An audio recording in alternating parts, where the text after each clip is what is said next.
All right, let's look at the last of our two single variable examples. In 7 here, we have alternate interior angles, which makes these congruent. Alternate interior angles because they are on opposite sides of the transversal and between the two parallel lines.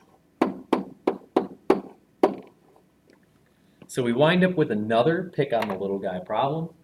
5x is smaller than 13x, so we can subtract 5x from both sides, moving all my variables to the left. At the same time, we can add 21 to both sides, which will move my constants to the right. That'll leave us with an 8x on the left and a 96 on the right. Dividing both sides by 8 will get me a value for x. 96 divided by 8 is going to be 12. Again, I encourage you to double check your work anytime you're going through an algebra problem. I can substitute that 12 back into the original two expressions to make sure it works out for us. So on the left side, I had 13x take away 21, which gives me a 135-degree angle there. And then I can do 5 times 12 plus 75, and I get 135 degrees there as well.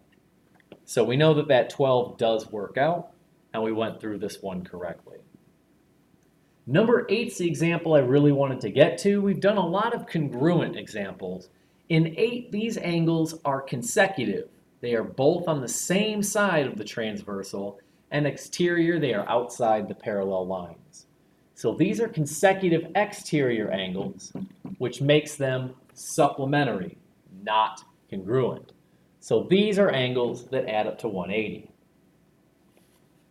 So when I go to set up this expression, 9x minus 33 plus 5x plus 3 equals 180. Again, the reason we have that 180 is because that's the definition of supplementary angles, angles whose measures add up to 180. So this is a combined like terms problem. We have a 9x and a 5x. Those are like terms.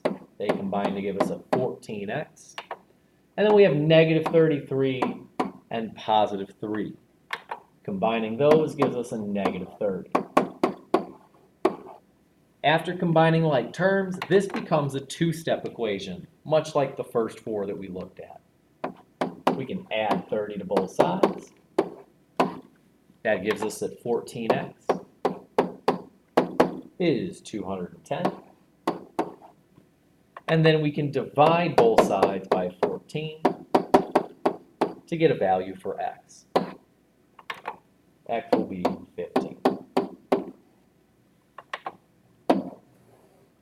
Like all previous examples, I do encourage you to go back, use substitution to double check your work. So I'm going to substitute that 15 into both of these angles.